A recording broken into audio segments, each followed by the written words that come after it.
Timóteo, capítulo 6, vamos ler a partir do verso 3. 1 Timóteo, capítulo 6, a partir do verso 3.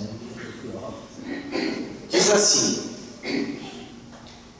se alguém ensina alguma outra doutrina e discorda das santas palavras de nosso Senhor Jesus Cristo e da doutrina que é de acordo com a piedade, é arrogante e não compreende nada, mas delira em questões e discórdias acerca de palavras, dessas coisas nascem invejas, brigas, calúnias, suspeitas, maliciosas, disputas de homens de entendimento corrompido e privados da verdade, que imaginam que a piedade é fonte de lucro.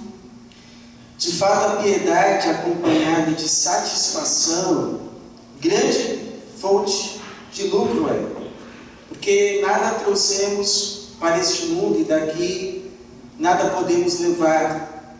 Por isso devemos estar satisfeitos se tivermos alimento e roupa. Mas os que querem ficar ricos caem em tentação, em armadilhas, em muitos desejos loucos e nocivos que afundam os homens em ruína e na desgraça, porque o amor ao dinheiro é a raiz de todos os males, e por causa dessa cobiça, alguns se desviaram da fé e se torturaram com muitas dores. Versículo 17: ordena aos ricos deste mundo que não sejam orgulhosos, nem ponham a esperança na incerteza das riquezas, mas em Deus, que nos concede amplamente todas as coisas para delas desfrutarmos, que pratiquem o bem e se enriqueçam com boas obras, sejam solidários e generosos, com isso acumularão um bom tesouro para si mesmos, um bom fundamento para o futuro, para que possam alcançar a verdadeira vida. Vamos orar.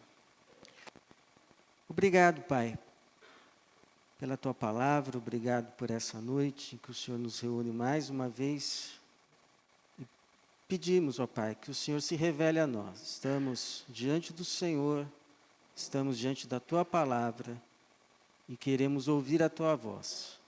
Queremos ser hoje, mais uma vez, ensinados pelo Teu Santo Espírito. Que assim seja, para a Tua glória, para o louvor do Teu nome e para o nosso bem. Em nome de Jesus. Amém. Quem quer dinheiro? Lembra? Lembra desse programa ou não? Ainda tem? Acho que não, né? Eu sei, mas às vezes continua, né? Mas o programa era lá, o Silvio Santos perguntando quem queria dinheiro, jogando aviãozinho de dinheiro, o pessoal se matando para pegar lá 10 reais, 20, 50, 100. 100 você já pegava, né? Ou então tinha lá os quadros, as pessoas eram abordadas na rua, e aí se envolviam em várias situações por causa do que lhe era prometido, por causa do dinheiro. E, irmãos, de fato, muita gente, se não topa tudo, topa quase tudo por dinheiro. O problema é que quem topa tudo por dinheiro acha que todo mundo também topa. Acha que todo mundo tem como motivação, seja lá o que for, que faça, que decida, que tudo tem como fundamento o dinheiro. Brasil perde a Copa do Mundo, foi a Nike que comprou. Tudo que acontece, não, isso daí é porque tem dinheiro no meio. E por quê? Porque ele pensa assim. Porque ele é assim. Sabe aquela pessoa nos desenhos, que quando olha para uma coisa, os olhos viram um cifrão? Os olhos veem tudo como se tudo fosse comprável, como se tudo fosse possível de ser vendido, como se o mundo, a razão de tudo e de todos fosse só uma, ganhar dinheiro e mais dinheiro. Por quê? Para ele, a razão da vida é essa. O sentido da vida é esse. Ganhar dinheiro e mais dinheiro. Por isso ele entende que todos têm o mesmo pensamento e todo o que todo mundo faz, a razão última é dinheiro, até a fé. Até a igreja. Até o evangelho. O Paulo vai falar desse tipo de gente. Ele vai falar assim, no versículo 5, disputas de homens de entendimento corrompido e privados da verdade, que imaginam que a piedade, ou seja, a vida cristã, a vida que tem temor a Deus, a mesma vida cujo alvo é Deus, é fonte de lucro. Ele vê assim uma campanha na igreja, ele acha que a igreja está ganhando. Tudo que a igreja faz é dinheiro. Então, irmãos, o que a Bíblia nos ensina a respeito de como ver a vida, o dinheiro, os bens, como lidar com essa área que faz parte da nossa vida, as finanças, mas de tal forma que quem olhe para a nossa vida não acabe olhando e dizendo, eu não disse. Como que a gente vive, nós que somos da parte de Jesus, a fim de que essas pessoas que olham para nós, olham para a vida e entendem que tudo é fonte de lucro, a razão é lucro. Tudo que é decidido é fazendo contas. Como que a gente lida com essa área da nossa vida, a fim de que essas pessoas não possam dizer, eu não estava certo? Não é que a razão de todo mundo, não importa quem seja, até daqueles crentes, é quem paga mais? O que a gente precisa aprender da palavra? Então, a primeira verdade que Paulo ensina aqui é que quem faz do lucro, do ganhar mais, a razão final de tudo na vida, das decisões, dos passos, corre um grande risco de cair em armadilha. Tatiana hoje voltou de uma reunião da escola das crianças e as professoras diziam o seguinte, que quando o adolescente chega no ensino fundamental, elas perguntam, tá, mas o que você quer da vida? E geralmente a resposta é ficar rico. Desde cedo, o menino, a menina ensinado, o alvo da vida é ficar rico. É para isso que a gente vive, é para isso que a gente trabalha. Ficar rico. Bom, se você quer ficar rico, que Deus te abençoe. Deus te dê essa graça. Deus te dê esse dom. Mas saiba de uma coisa, se você fizer disso o alvo da sua vida, o critério pelo qual você vai tomar as decisões da sua vida toda, você está se colocando em grande risco. Em grande risco. O Paulo vai dizer assim, muito claramente, verso 9, mas os que querem ficar ricos, caem em tentação, em armadilhas, em muitos desejos loucos e nocivos, que afundam os homens na ruína e na desgraça. Conheço pelo menos 2 exemplos bíblicos disso que Paulo está falando. Um foi Acã, que virou as costas para a ordem, a orientação de Deus, de não tomar nada da terra que eles estavam entrando, que era Jericó. Mas ele cobiçou, ele colocou os olhos numa capa babilônica, em 100 ciclos de prata e barras de ouro, escondeu achando que aquilo ia ficar desapercebido, ninguém ia saber. Talvez com aqueles jargões, estou pensando no bem da minha casa, no bem da minha família, por isso que eu estou fazendo isso. E o final você viu qual foi, a destruição dele e da própria família. O outro exemplo do Novo Testamento. Lembra quem foi? Ananias e Safira, mas o principal, na minha opinião, foi Judas. Que topou vender, trair, a melhor pessoa que pisou nessa terra. Que só fez o bem para todo mundo, inclusive para ele. O vendeu por 30 moedas de prata, e depois você viu qual foi o fim. Ambos perderam mais do que o que ganharam. Essa foi a armadilha. A capa babilônica, barra de ouro, prata, em troca, vida. O outro, 35 moedas de prata, dava para comprar um belo de um terreno. Preço, a tua vida.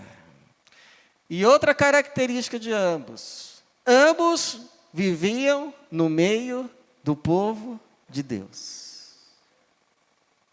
Um, inclusive, entre os 12 discípulos de Jesus, o que é um alerta para nós aqui, que estamos nessa quarta-feira, cantando louvores, no meio do povo de Deus, orando, ouvindo uma palavra, mas que não estamos isentos, como qualquer outra pessoa, inclusive dos que não estão aqui, de sermos tentados como qualquer um, e se cairmos na tentação como qualquer um, sofreremos as consequências como qualquer um.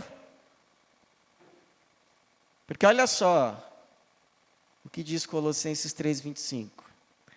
Quem faz injustiça receberá a paga da injustiça que fez. E olha como o Paulo termina. A não ser que seja da igreja. A não ser que tenha o nome escrito no livro da vida. A não ser que se diga discípulo de Jesus. É isso que diz na sua Bíblia? Porque na minha diz assim, não importa quem seja. Não haverá distinção. Não haverá exceção. Deus não poupará das consequências quem quer que seja. Se você, por dinheiro, praticar a injustiça, você vai receber o fruto, a consequência da injustiça feita. Não importa quem seja. Mas o Paulo vai continuar. Ele vai nos lembrar uma segunda verdade, uma segunda lição, que a Bíblia, a palavra de Deus, nos recomenda um outro caminho que não é o de ter como alvo da vida o ficar rico. Não é esse o alvo da vida segundo Jesus. A Bíblia vai nos recomendar o contentamento. O estar contente. Eu lembro, quando criança, que a gente colocava mais comida no prato do que conseguia comer. E aí sobrava, a minha mãe dizia, olha o olho maior que a barriga. E olha, o olho é assim, irmãos. O olho, os olhos, eles sempre querem mais do que o que a gente precisa. E o mais do que a gente precisa é sempre mais do que aquilo que a gente, de fato, consegue dar conta. A gente sempre quer mais do que o que a gente precisa e mais do que o que, de fato, a gente consegue dar conta. É o olho maior que a barriga. Por isso que o Paulo vai dizer assim, verso de número 9. De fato, a piedade acompanhada de satisfação, ou seja, a vida cristã contente, é grande fonte de lucro. Por quê, Paulo? Olha só, porque nada trouxemos para este mundo e daqui nada podemos levar. Você pensava que isso daqui era ditado popular? É versículo da Bíblia. Não trouxemos nada para esse mundo. Não importa o quanto nos esforcemos, ajuntemos, gastemos a vida, construamos o que for, não vamos levar um grão. Não vamos levar um tijolinho. Por isso, devemos estar contentes, ou seja, satisfeitos, se tivermos alimento e roupa. Então, não é que a gente não possa vir a ter mais. Podemos. Mas não é esse o alvo da vida. Mas podemos ter mais, pastor? Podemos. Não está dizendo que não pode ter mais. O que está dizendo é que você já pode se alegrar com o que você tem hoje. Por que que você precisa aprender a se alegrar com o que você já recebeu hoje? Porque senão os teus olhos vão se viciar em sempre se fecharem para o que você tem, e não é pouco, mas eles vão se cegar, você não vai dar valor para o que você tem, e eles sempre vão focar naquilo que você não tem, não importa o quanto você já tenha. Os olhos viciam. A se fecharem, não importa o quanto você tenha, e só focarem o tempo todo justamente naquilo que você não tem, não importando o quanto já tenha. É assim que o inimigo tem feito muita gente eternamente infeliz, não importa o quanto a pessoa tenha, ela sempre está insatisfeita, ela sempre está infeliz, porque ela sempre acha que tem alguma coisa muito importante faltando. É uma maldição. Foi assim que o inimigo fez com Adão e Eva. Adão e Eva tinham tudo. Tinham tudo. Eles poderiam desfrutar de tudo que tinha no jardim, e não eram poucas as árvores. Mas o inimigo conseguiu cegar os olhos para tudo que tinham e fazer focar justo na única árvore que não tinha. E qual foi o resultado?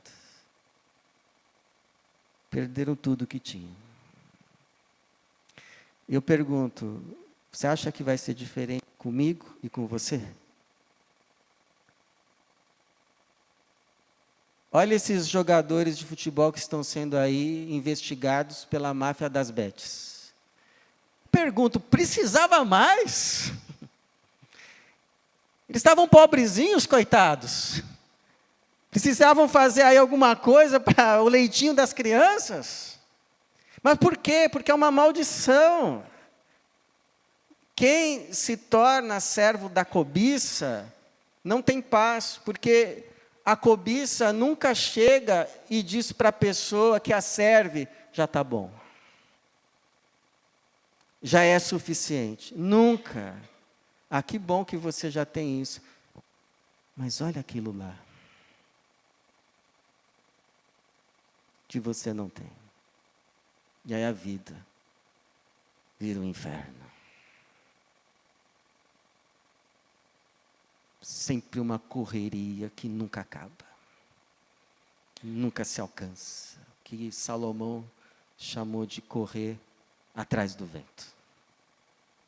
Nunca está satisfeito. Nunca está bom. Nunca estou feliz. E até porque, irmãos, se a gente não aprender, e eu peço essa graça para mim, peço essa graça para você, se a gente não aprender a ser feliz com o que a gente tem, que não é pouco, e se a gente perder, a gente vai ver quanto a gente era feliz, ou era feliz e não sabia. Se a gente não aprender a ser feliz com o que a gente tem, a gente não vai ser feliz quando a gente tiver o que hoje a gente não tem. Já contei essa história e vou repetir para quem não ouviu. Quando meu menino tinha 1 aninho mais ou menos, eu trabalhava em frente ao computador, ele atrás no bercinho um dia, começou a chorar, Tatiana acho que não estava. E aí para ele parar de chorar, eu ia lá, pegava um brinquedo, colocava no berço, ficava quieto 5 minutos, começava a chorar de novo. Aí eu ia lá, pegava outro brinquedo, colocava no berço, 3 minutos, chorava de novo. E aí eu lá, né, choro, brinquedo, chegou uma hora que o berço estava cheio de brinquedo e o menino continuando chorando. E aí me veio assim uma hora, mas que adulto que eu estou criando? Um adulto que não importa o quanto tenha, não importa o quanto receba, vai sempre estar chorando. Vai sempre estar insatisfeito, nunca vai estar feliz. E aí falei, sabe de uma coisa? Não vou dar mais. E aí chorou. Mas sabe o que aconteceu uma hora? Parou. E aí eu olhei para trás, estava ele lá, brincando, contente com os brinquedos. Então, fica aí o recado para os papais, para as mamães, futuros papais, futuras mamães. Não, meu filho vai ter tudo que eu não tive na vida. Irmãos, tudo é muita coisa. E é algo que nunca se acha que já se tem. E Deus nos dê a graça do contentamento. Em nome de Jesus. Para que a gente não perca o bem que a gente já tem. Mas o Paulo vai continuar e ele vai nos lembrar que, na verdade, tudo que está nas nossas mãos tem um dono. Às vezes a gente acha que Deus é dono de 10%, né? O resto é nosso para a gente fazer. Mas a Bíblia não diz isso. A Bíblia diz, Salmo 24:1, ao Senhor pertencem a terra e tudo que nela existe, o mundo e os que nele habitam. Romanos 11:36. Porque todas as coisas, não são algumas coisas, não são a maioria das coisas, porque todas as coisas são dele, por ele e para ele. A ele seja a glória para sempre. Aqui no versículo 17, o Paulo vai dizer, ordena aos ricos deste mundo que não sejam orgulhosos, nem ponham a esperança na incerteza das riquezas, mas em Deus, que nos concede amplamente todas as coisas. Ou seja, não tem uma coisa sequer que está nas nossas mãos que não veio dele. que não foi entregue por Ele, que não foi confiada por Ele, que não é fruto da graça, da misericórdia, tudo importa, veio dEle. E continua sendo dEle. E por que está nas minhas mãos? Para você cuidar para Ele. O que é dEle, como mordomo fiel. Jesus vai dizer assim, que o que é nosso está guardado no céu. E que vai nos ser entregue, finalmente, como galardão, de acordo como cuidamos daquilo que não era nosso. Aquilo que é nosso está com Ele, e será nosso para sempre. Aquilo que de fato, tanto é, irmãos, que o que a gente tem hoje aqui não é nosso, que o texto está dizendo que quando a gente partir daqui, a gente não vai levar nada. Se fosse nosso, a gente tinha o direito de levar. Mas como não é nosso, não pertence a nós, vai ficar aqui. Porque não é nosso. O que é nosso? Está lá com Ele. E Ele vai nos entregar como um galardão, de acordo com a nossa fidelidade em cuidar daquilo que é dEle. Aí Ele vai nos entregar. Então, irmãos, olha, uma dica. Se tudo que está nas tuas mãos é dEle e você reconhece isso, então antes de tomar uma decisão de fazer o que não fazer com isso, pergunte ao dono. Pergunte ao dono. Você está bem na vida hoje? Louvado seja o Senhor. Mas ore, para que você não troque os pés pelas mãos, até porque tem gente que quanto mais ganha, mais dívida faz. Parece que a pessoa gasta proporcionalmente ao que ganha. Ela fica pensando assim, não, o dia que eu ganhar mais, eu não vou mais ter dívida. Não, vai ter dívidas maiores. Porque quanto mais ganha, mais gasta. E gasta com coisas maiores. Você está aí no aperto? Então ore. Por quê? Porque Deus sempre tem um caminho. Ele é o maior e melhor consultor financeiro. Ele sempre sabe o que fazer. Vou contar para você um caso real, testemunho. Ouvi o testemunho de um homem que, além de endividado, estava desempregado. Um crente. Orou. Sabe qual foi o caminho que Deus deu para ele? Ele foi à pessoa que ele devia e fez a seguinte proposta: eu trabalho para você até pagar a dívida. E assim foi. Trabalhou. Até pagar a dívida. E quando a dívida foi paga, sabe o que aconteceu? A pessoa o contratou. E o colocou como supervisor.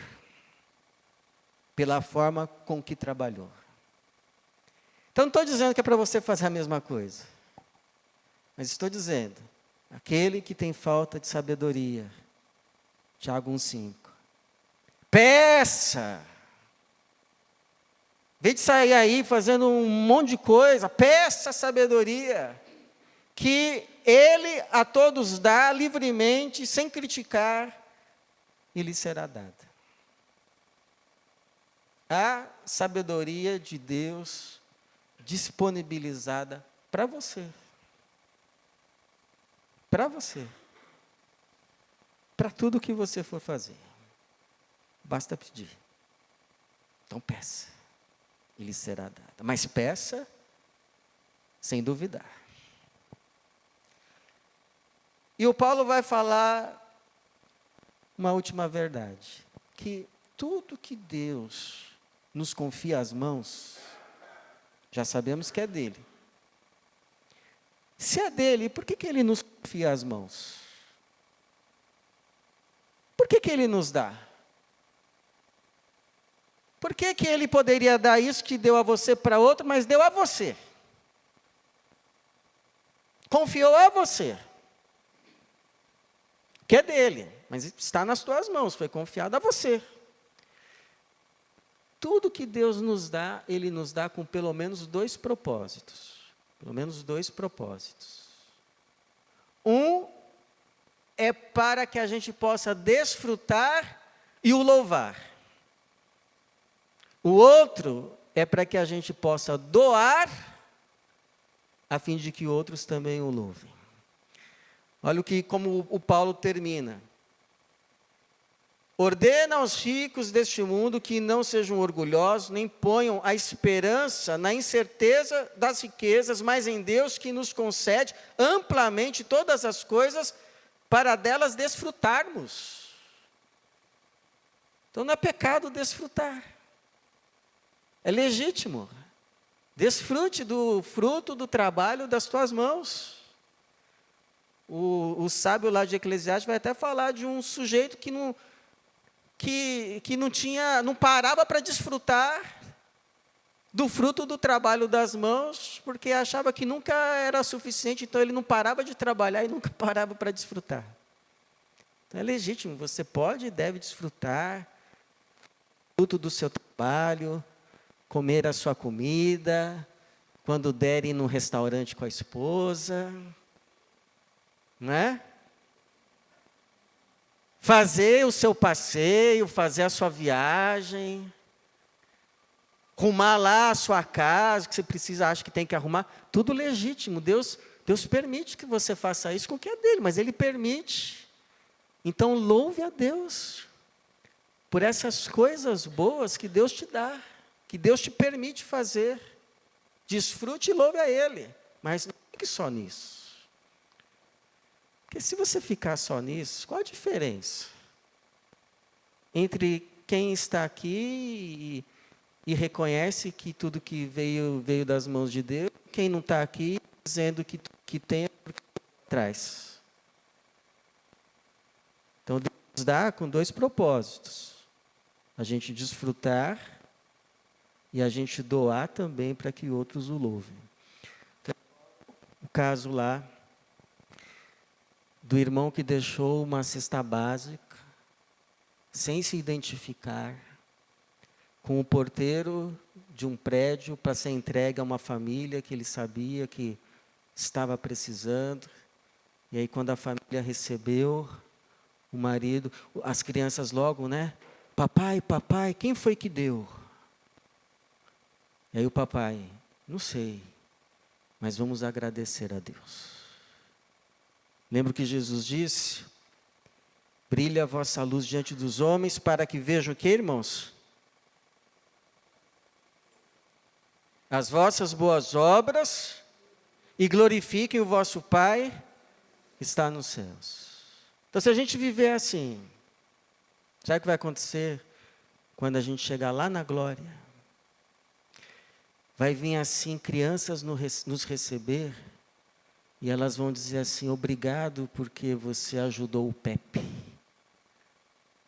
porque você ajudou a EBF, por isso que nós estamos aqui. Vão vir te receber os pais dessas crianças e vão dizer assim: nós ouvimos de Jesus por meio dessas crianças que vocês abençoaram, por isso que nós estamos aqui. E vão vir pessoas de diferentes nações e vão nos dizer assim: obrigado por ter enviado os missionários e os ter sustentado. É por isso que nós estamos aqui. E no fim virá então Jesus, que nos receberá dizendo: servo bom e fiel.